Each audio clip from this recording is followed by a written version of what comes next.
Thank you very much for coming to give evidence to our Select Committee and for sitting through the two earlier sessions this morning.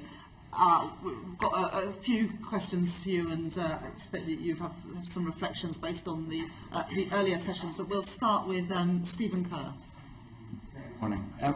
What is your view of how the company's been performing and the culture of the company, and do you think that there's any need for restructuring at all? Within GKN? Sorry, GKN, yeah. Well, we've had a good long relationship with GKN as a business. Of course, they have some difficulties, but we've got some of our shop stewards here today, and I'm sure that they would be able to attest that they've managed to work through the problems. But GKN have a long-term plan, and you heard that from the Chief Executive today, 15 to 20 years of investment. Just to recap, in the Wings of the Future programme they're involved in now, in the electronic axle, which will be crucial to the production of electronic vehicles in the UK, at Erdington. They have a long-term strategy and a long-term plan. As far as Melrose is concerned, I thank you very much for the points that you raised there. At least we've got a meeting with them coming out of it. But at the end of the day, we are about people. This is about workers. These are people who've been with this company for many, many years. They've invested their lives and skills in GKN, and you can understand the fact that many of our colleagues at work are very concerned about any potential takeover. So, whilst they may well, at the end of the day, if they beat back the Melrose bid, we'll have to sit down and talk to them, and we'll have to, reach new agreements if needs be. But that's what we do as a trade union. That's what our stewards do. Well, what is your view of how they've been performing as a business? What is your view of the culture of that business? GKN, as far as we're concerned, we have a good relationship with them. The culture is okay, and our shop stewards who deal with the company at the coalface all the time, I don't think there are. We get occasional industrial relations problems, but in the main. So you don't have a view about any restructuring that might be required, anything about cutting costs or flattening the management structure? The situation is that obviously they've got the project boost, which they've been through today, and it's an issue for us, and we'll have to sit down and negotiate our way through it, and making sure that we protect our members' jobs and conditions at the end of the day. But we deal with companies like that all of the time. Is it your view that regardless of which way this ends up, that the job losses are inevitable? Well, we'll have to see, and when we get into talks, it may not be inevitable at all, because don't forget, this is a company that's introducing cobots and robots at a fast rate of pace, and we've done that through negotiation, we've done that through discussion. And in terms of future strategy for the business, offshoring, future location of plants, that must be something that's on your agenda as well, I assume. It always would be with any manufacturing business. We want to keep it here in the UK, if we possibly can. Okay. Albert, just coming briefly. Thanks very much. Just to follow on the colleague's question in there, and I declare an interest as sponsorship from Unite, as in the register of interest. You heard Melrose saying they've got a good industrial relationship with trade unions. Are you aware of that? Have you got concerns about them as a company dealing with trade unions?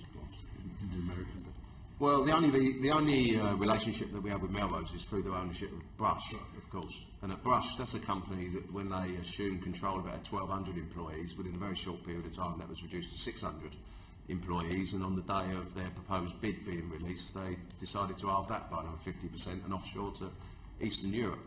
So, yeah, we do have difficulties with Melrose and their industrial relations model. To say that we don't have a relationship with the management team at Brush would be wrong, because we do.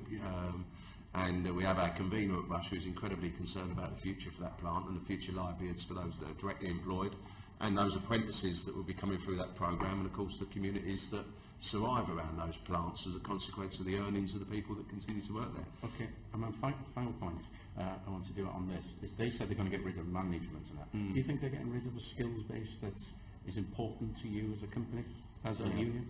Yeah, I found it quite incredible actually to listen to Melrose this morning, as if you can get rid of the board and miraculously the organisation will transform itself overnight.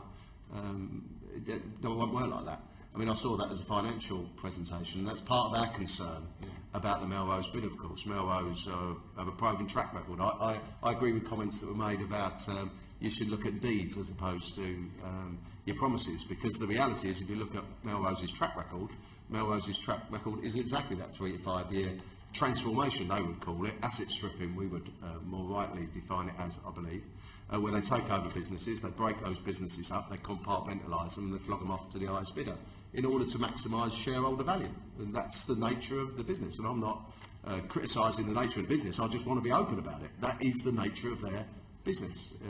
And if all you're interested in is shareholder value, and all of the bid spoke of shareholder value, there wasn't a sentence in terms of their proposed bid that spoke about employees or growth in the business or the communities that are supported by the business or any other stakeholders. Actually, it was all about maximising shareholder value, and they do that by compartmentalising and flogging off bits of the business bit by bit for maximum value.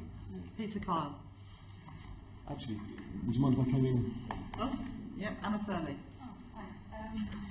Yeah, I mean, you've talked a bit about Melrose's record. Is there anything else that in their record that gives you cause to concern, the way they've approached businesses, and in particular, it'd be helpful if you could talk about pension scheme as part of that as well, because I know we've spoken a lot about that this morning, but if you could give us a broad overview of anything about their history and their record that worries you. If you take a look at some of the businesses that they referred to that they bought, Dynacast, they owned that between 2005 and 2011, began selling it off almost immediately. McKechnie, they acquired that from Simba in 2005, and from May 2006 they started selling off that business. FKI Group, McKechnie was eventually sold to JLL Partners, a private equity firm in the United States, in 2007, only 23 months after they acquired it. And FKI Group, they acquired it in 2008 and then started disposing of its divisions a year later. So that is their record. But on pensions, because you raised the point, I found that astounding, that the pension regulator has now said, I would advise you to come in and see us, and the answer that you got was, well, we're advised we don't have to. I think, quite frankly, 32,000 pensioners, people who've dedicated their lives to this business, are going to be wondering, if they're watching this on the broadcast, that their pensions, and the company that's going to acquire or trying to acquire the business is saying, well, we've not yet met the pension regulator, and they'll come back to this committee and tell you what we've done. I think that's astounding. Thank you.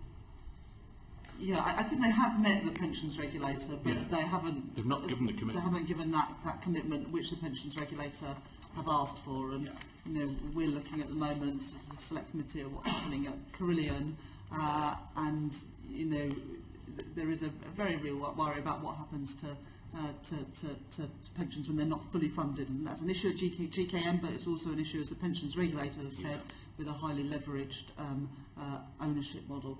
Peter Kyle. Thank you, Chair. Both parties have said they're going to sell off bits of the company to create shareholder value. Do you see there's a difference in the approaches from the two parties? Yeah, fundamentally there is a difference. Because, there are discussions going on with Dana, we understand that, and we understand why the company perhaps didn't want to disclose too much information about that today in the Select Committee. And that process will take its course, and we'll deal with that as the appropriate unions in due course. And we're in discussions with the company about a number of challenges. They've spoken about the powder metallurgy business, and the powder metallurgy business they've analysed as being non-core. We'll continue to have discussions about them. They're going to turn that business around if they can during the course of a 2 to 3 year period. That's what they've discussed with you today. That's what they previously discussed with us. That business is actually centred in Germany, and it will be IG Metall and the German unions that are in discussions for the Works Council structure and the rest of it with GKN on how they deal with the issues from powder metallurgy. And we have a relationship with GKN which allows us to sit down and work through future planning. And that's the big difference between GKN and Melrose. Apart from Melrose's short-termism, Melrose has no real positive approach towards dealing with trade unions, and it's highlighted in the letter response that we got from them when we made an initial request to sit down and have a proper, constructive, positive discussion with them very early on in this process. So the primary difference really is their staff and union engagement. No, and on the sale of businesses, they're talking to Dana about setting up a new company. They're not talking about breaking that company up and flogging it off as separate assets in order to maximise shareholder value. They see the driveline business as a long-term powerhouse, actually, in a core sector of the economy, pump prime in industrial strategy in the UK, manufacturing in the UK. They have a vision, and they have a vision actually at board level. They have a vision and a strategy as a board to take this business forward. And that I think was highlighted as a major failing in Melrose's presentation this morning, that they believe that the board has a different purpose to the board at GKN. GKN is a tier 1 supplier in the automotive and aerospace sector. Melrose have never had any experience of T1 supply to either of those sectors, actually. And in the aerospace sector, a number of colleagues have raised the question about defence implications, and we are incredibly concerned. I mean, I personally went to CFIUS myself and to Jim Mattis as Secretary of Defence in the United States, and Gavin Williamson we deal with regularly here, who equally has concerns through the MOD and has raised those with Greg Clark. GKN, they plan to break up the company before Melrose. Are you approve of that? Well, I don't think they do plan to break up the business. What they plan to do, if it was to come to fruition, of course, would be to establish a new company, jointly between GKN and its partner organisations. Now, that may or may not come to fruition, but our response to that is a direct consequence of a hostile bid and measures that they are now having to take in order to defend themselves, GKN, because of a failure, actually, of learning the lessons from the previous takeovers of Kraft, Cadbury, where, you know, hostile bids force companies into very difficult positions. We've got hedge funds and others investing at late notice in these businesses, and we're currently running on close to 15% short options being taken out now in the last few weeks against Melrose. All of these businesses will have a vote, and they'll be voting to line their pockets, of course, as opposed to voting for the long-term interests of GKN or its workforce. Yeah, I find it astounding that you heard today that this is a business, Melrose, that they want to own companies for the future, and yet their own, and they call it a strapline on their website, it's absolutely clear they want to dispose of businesses, and that's what it's likely to be. The difference being, GKN, if there are problems, there are difficulties, we will sit down and talk it through. We'll sit down and look at their auto business, we'll sit down and look at their aerospace business. You didn't hear one thing today about this massive investment that GKN have put into the automotive business, developing the electronic axles that are going to be absolutely crucial for our car industry for the future. Didn't hear anything about that. We didn't hear anything about the Wings for the Future programme, which is absolutely crucial for the aerospace industries. Turner and Tony. Can I first of all declare an interest as a Unite member and also refer to my the register of members' interests with respect to Unite and some of the support we've received. Can I just ask, going back, you heard what I was asking about national security implications. It's been a huge concern that's been raised, and the need for answers to that if this were to go ahead. Can you just ask, you know, what Unite's view is about the powers of the Secretary of State to intervene, and why you would say that he should be intervening, or the government should be intervening? Well, our view is that he should intervene. Absolutely, he should intervene. Can you just, for the benefit of the record, just outline mine, please? There are very clear national security implications for this, we believe, and it's not just about what GKN are involved in now, it's also about our future defence capabilities moving forward. We do have a plan for a future fighter, we have a plan for a future trainer. GKN are involved in not just existing products like the Typhoon Eurofighter project here with BAE and with Airbus Industries elsewhere across Europe, but they're also involved in significant product development, R&D, 15-year innovative products with the US government and prime contractors in the United States as well, including Boeing and Lockheed Martin and Northrop Grumman, and all of those that are involved in product that's not just being produced here in the UK by way of work share and manufactured in the United States, but it's being procured by the UK government. So we've got the P-8 Poseidon aircraft, of course, which is being built in the United States, but it's being procured for use here. We've got the Joint Strike Fighter, which we're going to buy, the F-35 for our aircraft carriers, which GKN is an instrumental Tier 1 supplier to. We've got the Stealth Bomber, we've got the Apache, we've got the Chinook helicopters, we've got the Black Hawk programme, we've got a whole series of programmes that are key not just to the UK's defence strategy moving forward, because unfortunately, we would argue the MOD prefers to buy off the shelf in the United States and build here. Different argument, different committee perhaps. But the reality is these products are being procured by the MOD for the use of our armed services to defend our national security interests. And they're being built now, and GKN is a Tier 1 supplier. So we have real fears about future ownership structures, about the future of IP, intellectual property, and where that may very well end up as they break up this business, which we genuinely believe they will do. It is their MO, it is their proven track record, whatever they may have said in front of the committee this morning. I prefer to look on their actions and their past records as opposed to what they believe may happen in the future. And there is every reason, not just for what we're involved in now and what the UK government is purchasing now, but to defend our future defence capabilities. We have a tier 1 supplier that's instrumental in the development and long-term 10, 15, 20-year development plans for defence products. In the aviation sector, the Future Wing project, that's a 20-year programme, millions of pounds of investment. There is more investment in R&D in the last 10 years gone in from GKN than the 3 that appeared before you this morning have taken in share options and payments. Over £400 million, the 3 people in the last 10 years have trousered as a consequence of shareholder value improvements from their businesses they've acquired.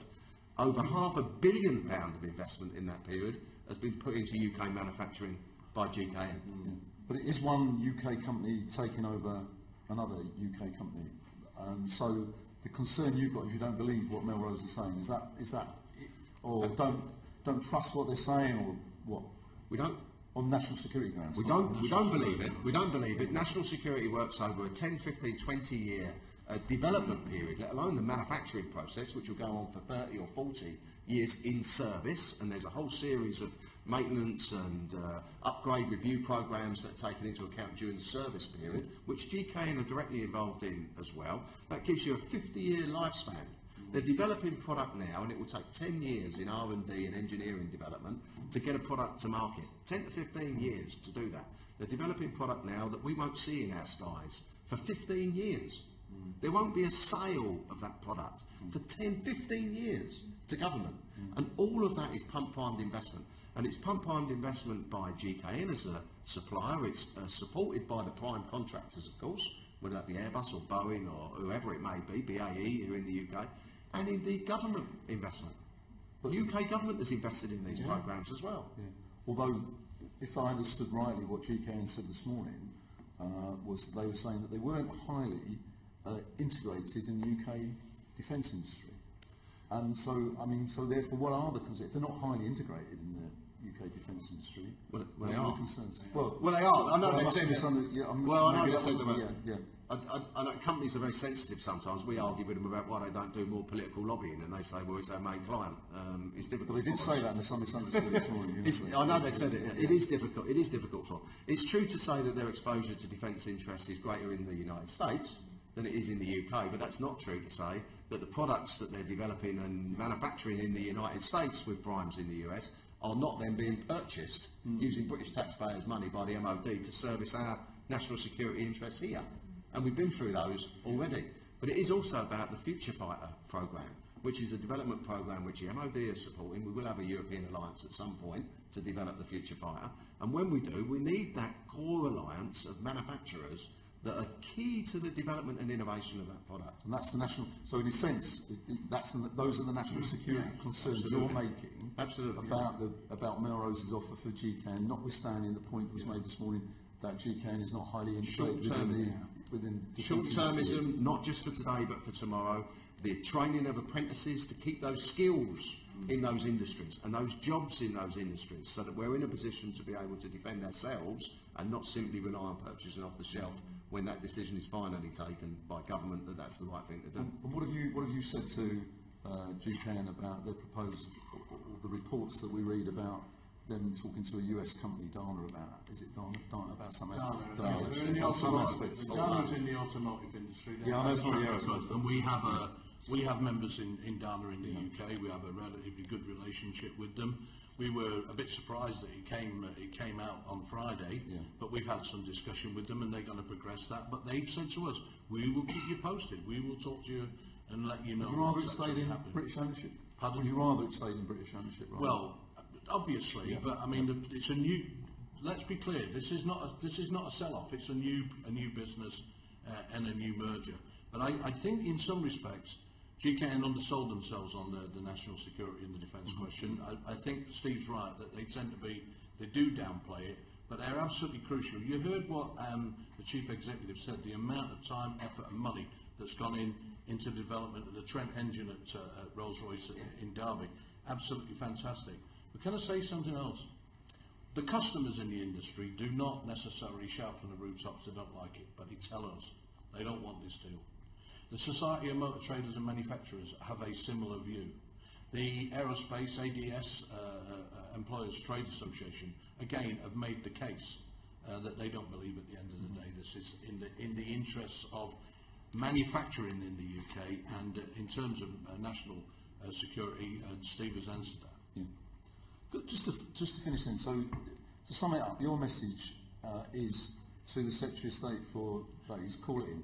Yeah. And you believe that that's supported by the MOD and other parts of government, and you've made also those things clear to CFIUS, the American Secretary of State for Defence, and others as well. Have you had any, what was, just firstly, so that's your message, but I'm just interested what you've had back from those people, and have you talked to the American trade unions as well, and what have you had back from you know, CFIUS and all of those as well? Well, we've had acknowledgement that it's in process. Right. We wouldn't necessarily expect anything more at this point. We have spoken to our US counterparts, of course, the UAW, United Auto Workers in the automotive industry, and the Machinists Union in terms of the aerospace industry.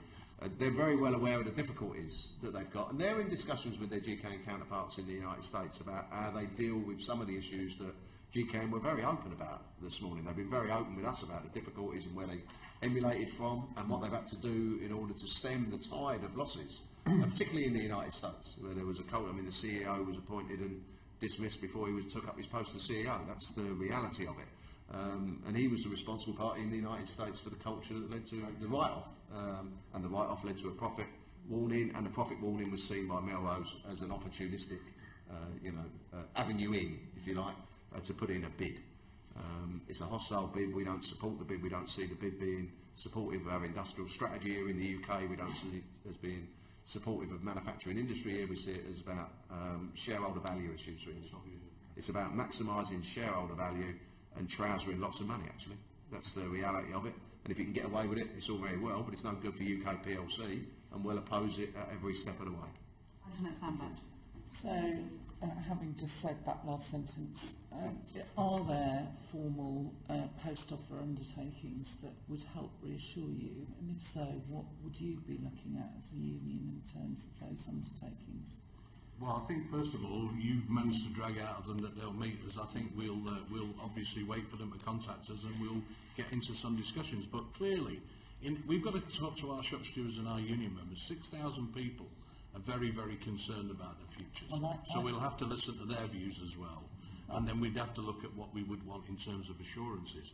But at the end of the day, the position is that GKN are opposing this bid. So is everybody else. So we'd have to take that into account when and if we meet them. So are you saying because you haven't been offered a meeting yet, you haven't actually taken those kind of soundings? We wouldn't do at the moment because we wouldn't want to confuse the situation.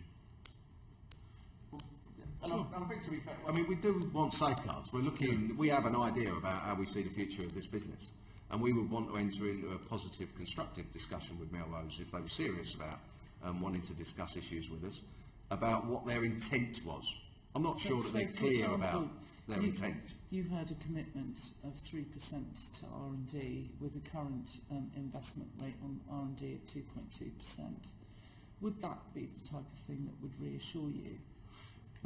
Well, it would, but it's long-term investment that is absolutely critical to both the automotive and the aerospace sectors of this business. It's long-term commitment, and those long-term commitments are not just about cash. They're about relationships and joint ventures and partnerships and a trust, an understanding that you have a long-term future relationship between suppliers. The supply chain is an integrated supply chain, not just here in the UK, for instance, but across Europe and indeed across the globe. But particularly its European operation is really integrated, GKN's European supply chain. And you have a business here, and I don't want to make things personal, but I mean, these are funders of the Leave campaign. And you have to question about the future commitment that they've got to European supply chains, to customs unions, to things that are really, really important, actually, to the future of this business, and this business surviving in the UK in a very difficult, sensitive market right now, particularly as we run into Brexit.